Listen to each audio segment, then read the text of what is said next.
Hello, everybody. Thank you so much for tuning into the Enlightened Mike podcast. My name is Tim. I'll be your host, and we're going to take you into a really great show here with Carl, my co host, here in a minute. But quick shout outs to every member of Team Galaxy Brain here in Portland, as well as Fable Hobby, one of our LGSs here in Portland that hosts us very graciously on a weekly basis. And is a supporter of the show. So thank you so much to Trevor from Fable Hobby. Thank you to Team Galaxy Brain. Without further ado, enjoy the show.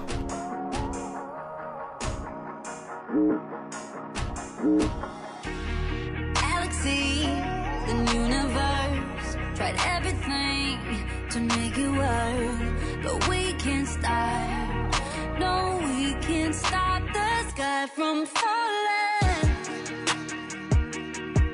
Welcome, everybody, to the Enlightened Mike podcast. My name's Tim, joined by my friend Carl. Say hello, Carl. Hey, everybody. How's it going? How you doing, Tim? I am doing super well. Not as well as you, because you came from the Calling this weekend, ProQuest. Not the ProQuest, the Pro Tour, I should say. You also played in a Battle Hardened. So, yeah, how'd that go for you? Yeah, that was an incredible weekend. There were some really high caliber players everywhere throughout the Battle Hardened, the side events, even, of course, in the Calling, which I participated in. I didn't have a particular great showing. We were expecting an aggressive heavy meta, and I decided to bring a Channel Mount Heroic Cheerios Briar, we like to call it. Very similar to the Sam Dando list, but it performed admirably. I made a few mistakes here and there and had a well-deserved showing. But Archer, who was also on Team Galaxy Brain here, he ended up getting day 2 on chain. Probably one of the best chain players I know, and performed Agreed, admirably yeah. as well. So it was good to see him really take that into day 2 and have a strong showing there. Yeah, he definitely got a lot of reps on that deck. I've never seen him play another deck except for, I guess he played Viserai a while back and like Blitz and stuff. But as far as CC, he's like frequently tuning, testing his main deck. I was a little bummed. He went, so what was it? He went 5-2 day 1, made day 2, and then he got one loss, and I think he dropped. I don't know if he got the loss right on or if he like played and went like 1-1 on day 2, but I don't know. I personally would have stayed on, but I know that there's like fatigue and stuff after playing, many hours of Flesh and Blood over the course of a couple days. So I mean, yeah. So you brought Channel Mount Heroic Briar. Love that deck, obviously.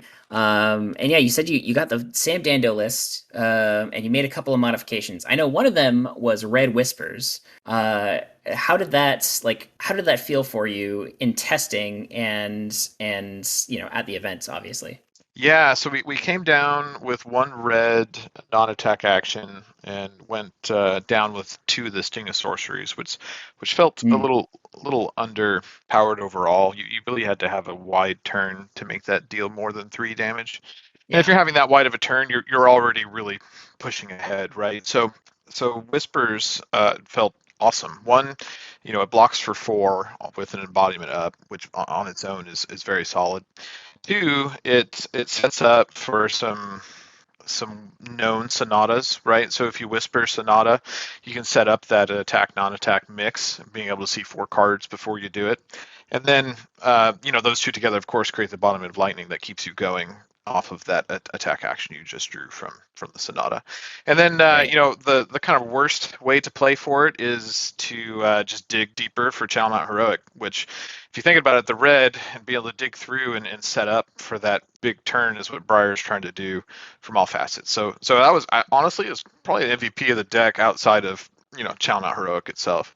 Right. Yeah, and I remember we were playing a game and you were like, I don't know, like Whispers sounds like it doesn't seem that great. And somebody was like, well, maybe it was me actually. Somebody was like, oh, well, why don't you just dig for Channel Mount Heroic with it? Right? You just like bottom all 4 cards until you get there.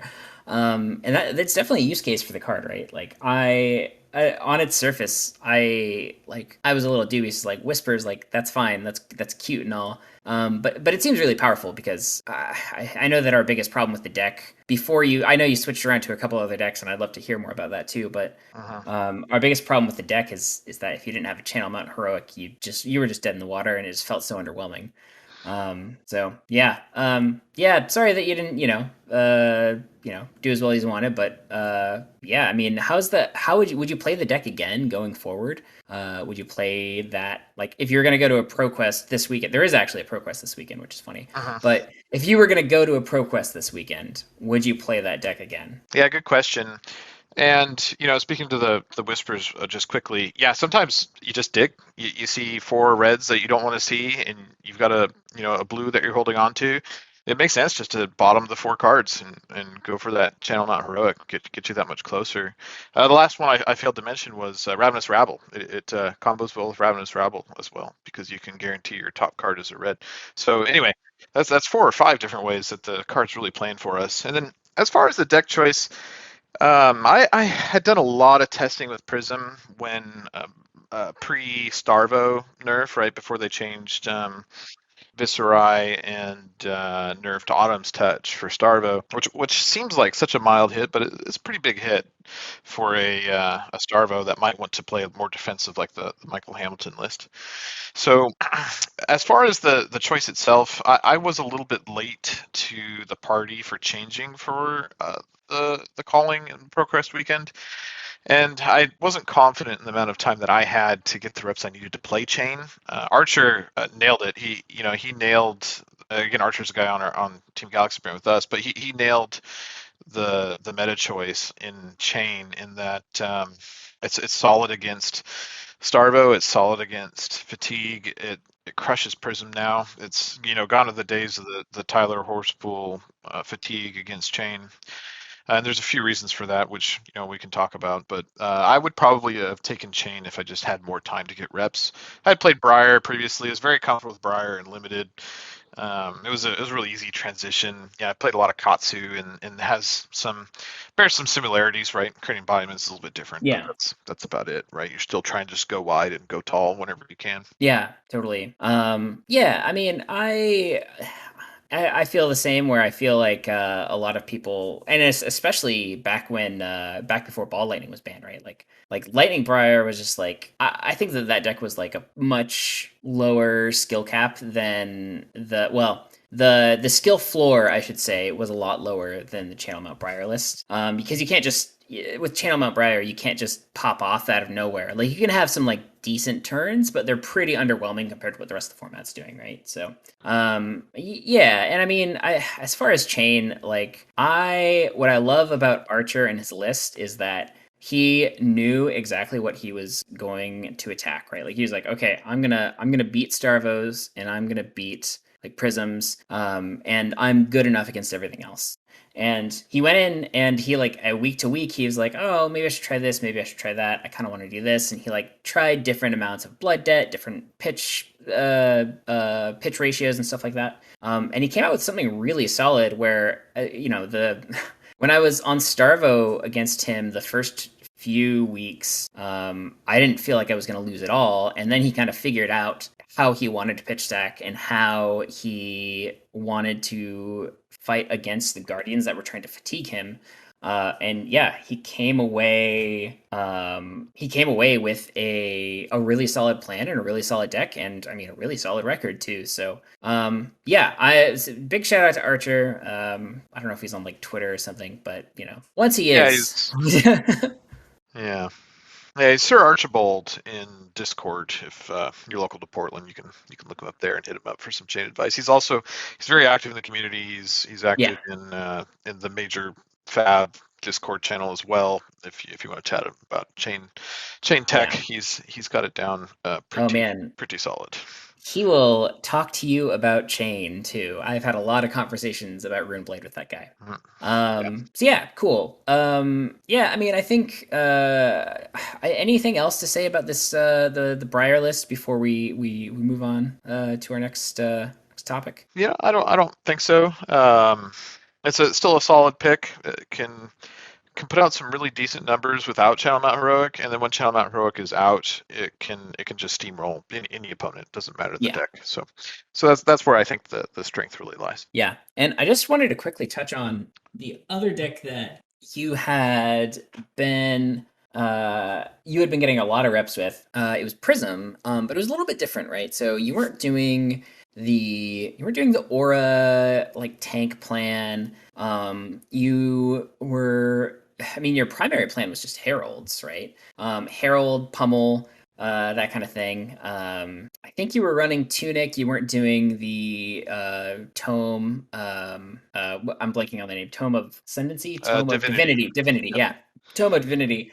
You were just doing Tunic, kind of like aggro Prism. What was your thought process behind this? Because I think it was really interesting. Yeah, I had a lot of iterations there, similar to how Archer was planning his build out. I was expecting a heavy Guardian meta and wanted to bring a deck that was strong overall against Guardian. Uh-huh. We started to see though that the Elemental Starvo was a lot more difficult for Mhm. Prism because of the go again follow up kill and aura, right? So that's where I noticed it started to fall off. So I did lots of iterations. I did a Vestige Tomb of Divinity build that's all heralds and none of the new 2-block blue auras. I did Yeah. one with less of the 2-block blue auras and Vestige still, and was trying to strike that balance between being able to handle an aggressive matchup, because traditionally Prism has a hard time with something like a Briar or a Katsu or a Chain. And Yeah. yeah, and then build the side around creating a problem for Guardian. But once Guardian got pushed towards the casino or the elements Yeah. build, so that Well, that's is the distinction I was just going to make too. Is like there's I think you even named it. It's the Michael Hamilton version, right? So it's got like right. a million D reacts, and it's more, it just focuses on having as many 3 blocks as possible and stuff like that. But what you at least have been calling the casino, but I think most people have been calling it that. Or Elemental Starvo, that's another name for it. Yeah, just like reveal the Starvo as much as possible, and then play out your what I raged about this when Starvo first came out. It's like, why is everybody playing these shitty elemental cards? And it's because you can give them go again, right? And they bonk for like 9, and so it makes sense. That being said, yeah, so the Autumn's Touch nerf happened, and so that kind of took away a lot of the defense and left Starvos with the elemental option really as the primary. And so Prism, so you were just struggling against that a little bit more, and you weren't comfortable with the amount of aggro that was coming towards you. Exactly. Not just from Starvo, but because Starvo was moving more towards that elemental build, it meant that aggro was going to increase as part of the meta. And if we look at what happened, the team was spot on identifying that. Chain obviously won the Pro Tour, Yeah. and the Chain showing and just aggro showing in general was immense. I think there were Mhm. 14 Oldhams in all of the Pro Tour, and it just Yeah. kind of goes to show like how much Guardian was kind of coming down, including the Starvo lists, right? Moving into the more Right. elemental builds. Yep. Yeah, and I mean that's like that's the other deck that like, and I'm kind of like an Oldham fanboy. Me and our other team member Natan, he is very good at Oldham. I'm a big fan of Oldham. I was hoping that Oldham would have a better showing, but I think there were too many Prisms, honestly, right? Like people were playing Prism to beat Starvo. And to making their build like slightly more defensive, playing like Sink Below, stuff like that, to fight off the aggro. And I think that like the people that brought Oldham were like, well, let's try to dodge Prism, and just didn't do it. Because I think there were too many Prisms there, right? Like 100%. otherwise, Yeah. yeah. I think it was still the third most popular deck that came. Yeah, Yep. yeah, for sure. Yeah, so I mean, it was an interesting idea, and it's like something I want to keep in my back pocket. Just heralds and pummels and bonking. Just I love it. I've started saying that all the time now. Just bonk, because I asked you at one point. It's like, oh, why are you playing? I think it was like Coalescing Mirage. Just like a 2 for 7 or something, and you're like, well, it bonks and stuff. Yeah. And now I'm Yellow just like, bonk. okay, yep, That's right. it's a bonk and it's yellow. Yep. That's right. Cool. All right. Well, let's see here. So we talked about the calling. How much do you think that the meta in the PT was mirrored with the meta in the calling? It was very I similar. Yeah, Yeah. Yeah, they announced the numbers for it, and the meta was very similar. What was interesting is everybody's arcane barrier went up a little bit because the Kano conversion rate. There's 7 Kanos in the Pro Tour, and 2 of them made it to the top 8. That yeah, conversion rate is insane, right? yeah, That was the meta call. It was to play Kano because everybody's on just a couple AB in order to deal with all yeah, these yeah. Starvos and Prisms that are out there. So anyway, the yeah. So that was definitely the meta call, and I'm sorry, Tim. What was the question again? I got excited about Kano. I love I got Kano. excited about. Well, let's take a second. Let's take a second and talk about that.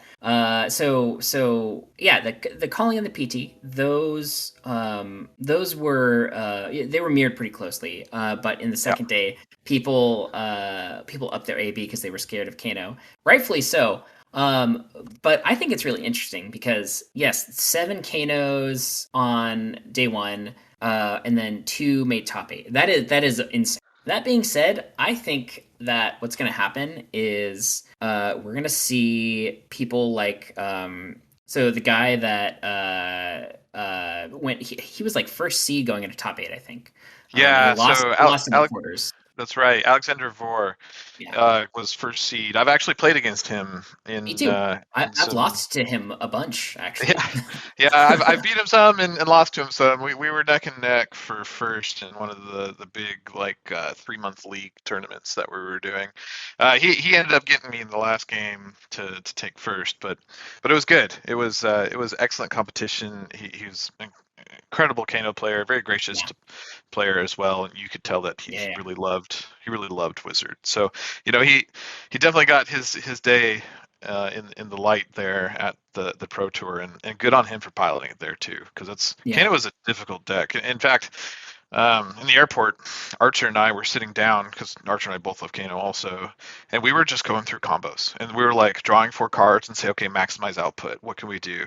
How do Right. we play this hand in order to win this game? We're going to die in 3 turns. Let's go, right? So it's a fun, interesting, very difficult deck, and how that's going to impact the meta is, I think there'll be more people probably trying Kano, and there might be Hmm. more people playing Kano, but I don't suspect that, at least right away, we'll see a lot of others having Right. great success with Kano just because of how high the skill ceiling is with that deck. Yeah. Well, and that's the thing too, right? Is like so the other people that brought Kano are mostly the Arsenal Pass guys. Hmm. So Brendan Patrick Haydendale and a bunch of their buddies, right, that they test with. And I get the feeling that they, just like from listening to their podcasts and stuff, they have a pretty strict testing regimen, and they test a lot. So I can imagine leading up to the Pro Tour, they were just jamming games, probably doing the same thing, theory crafting, like what's our damage outputs, figuring out sideboarding for the matchup, which Hmm. spells are motive. I guess they're not spells; they're just actions in this game. Right. But and then that's the other thing too is like Alexander Vor. Like I have played him a bunch of times. He's always been on Kano, and I've talked to him a bunch of times about Kano as well. And he is passionate about that deck. Like I get the sense that that's pretty much all he's ever played is Kano. So he knows it inside and out. He knows his pitch ratios that he wants. He knows how to play around AB4 plus Crown. That's definitely something Right. I've had against him before, and he's just really good. And his mastery of the deck clearly came through. It's too bad that he lost in top 8. Some of his Kano flips were kind of lackluster. And he just didn't draw as well as he needed to, I think. But yeah, I think Kano could be a good like dark horse in a lot of tournaments going forward if you have the reps and if you know how to pilot him. So that's my take on it. I definitely picked up Kano the week before the PT and took it to our Wednesday night constructed. I will have you know I went 0-4. So yeah, it's Carl's fault because he let me play that deck. So Yeah, that's right. That's right. You know, uh, I need veto power over what Timothy brings to the yeah, yeah, event. totally. Yeah. But yeah, that's so.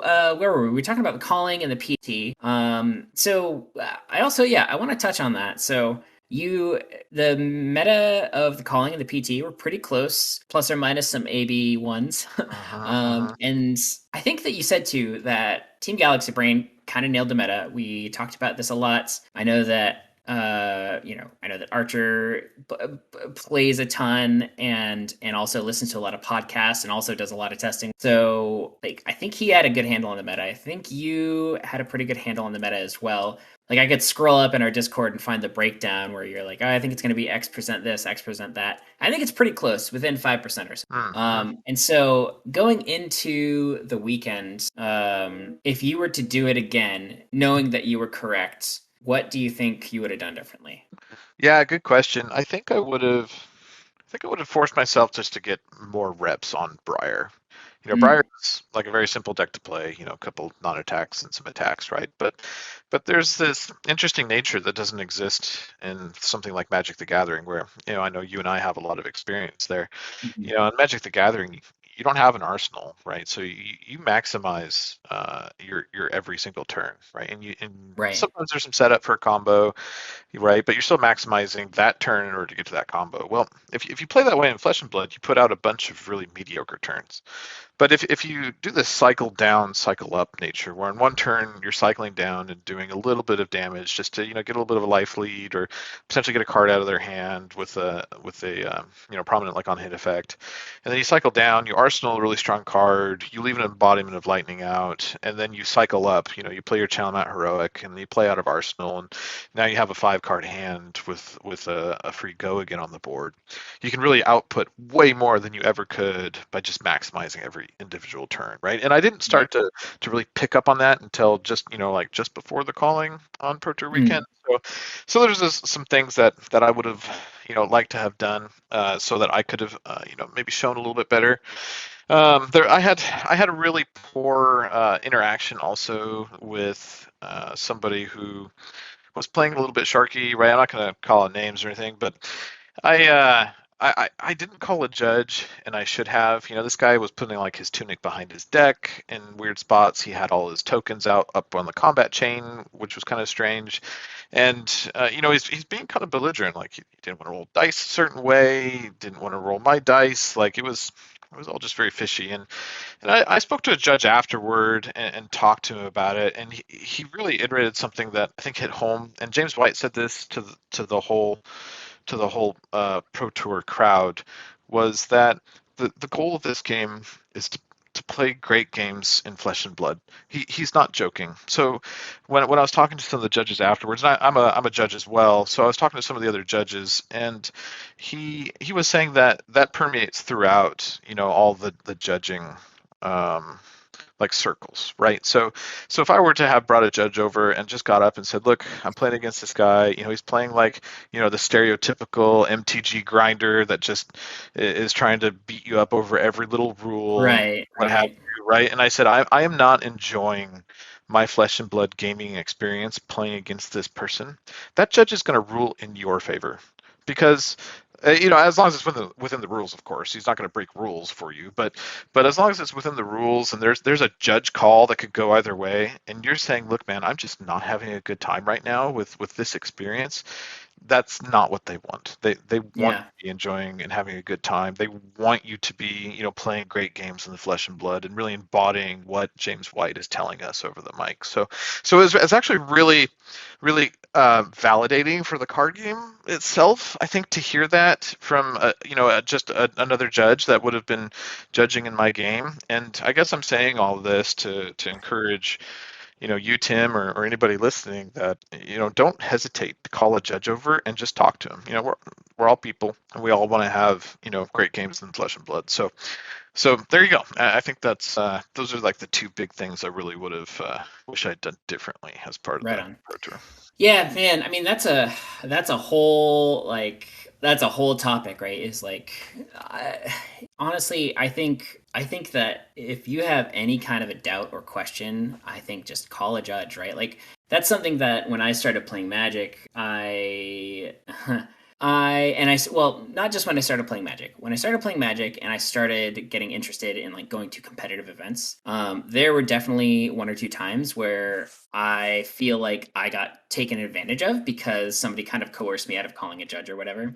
Mhm. And looking back, it's like, even if you were wrong and a judge is not necessary, like they're not going to penalize you for calling a judge. Like you just call a judge if you're not sure. Like that's the one of the biggest pieces of advice I can give to people who are starting out in the competitive scene is just call a judge. Your opponent's playing slow, just say, "Hey judge, could you watch this game for a sec?" Your opponent's doing something fishy. It's like, "Hey judge, is this okay?" And you just, as long as everybody's respectful and happy, then well, as long as everybody's respectful. Don't know if everybody's going to be happy after the decision, um, but 100%. yeah, but that's what they're there for, and that's their job, and they're not going to get annoyed at you. Your opponent might get a little salty, but all the better for you, I suppose. Yeah, even if you're just Um, feeling uncomfortable, right? If you just feel yeah, uncomfortable yeah, playing the card game, and it's just about, even if it's just about their mannerisms or something that's not right, call a judge, right? And yeah, it's not that you're trying to get them to make a judgment call on this person.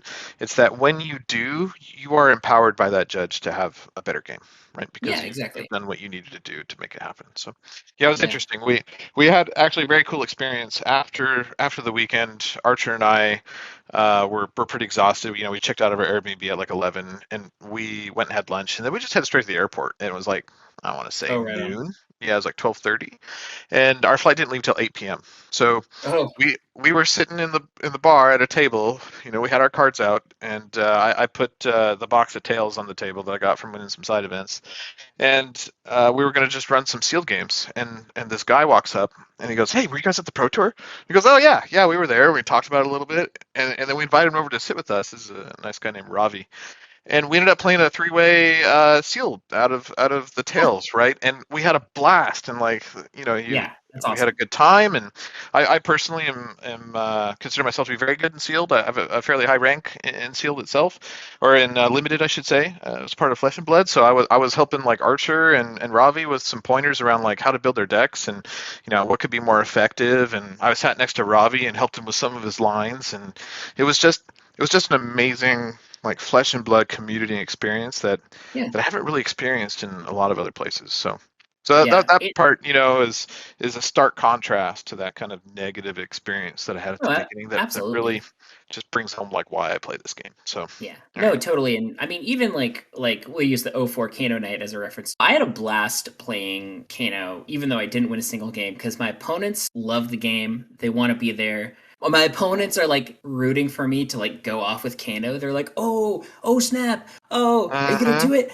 Yep. It's just like an awesome feeling. And most of the time, when win or lose, people, just like James White said, we just want to have great games of Flesh and Blood. So I know we have to wrap up here, have, work lives and children. But in what's your just 60-second takeaway from wandering the convention hall, the atmosphere, just like the game in general? Nothing super specific. But how was the event? Like, how was the going to the event? Yeah, it was pretty smooth. The very first event, I want to say, took maybe an hour to kick off, but Mhm. they were having some online issues with Gem, right? And it wasn't unexpected. I mean, there were over 1,000 people there, easy, and the people that you play with are the vast majority are very gracious. So it was just an incredible amount of support, and that permeated through the vendors. You could tell the vendors were happy to be there. It was an incredible weekend of Flesh and Blood and playing great card games. So I mean, I can't think of a better way to wrap up the show. Thank you everybody for listening to our inaugural episode of Enlightened Mike podcast. Look out for more. We aim to be just kind of like a shorter form, easy listening kind of podcast, and we hope to see you next time. Say goodbye, Carl. yeah, bye everybody. Yep, thanks for listening. See ya.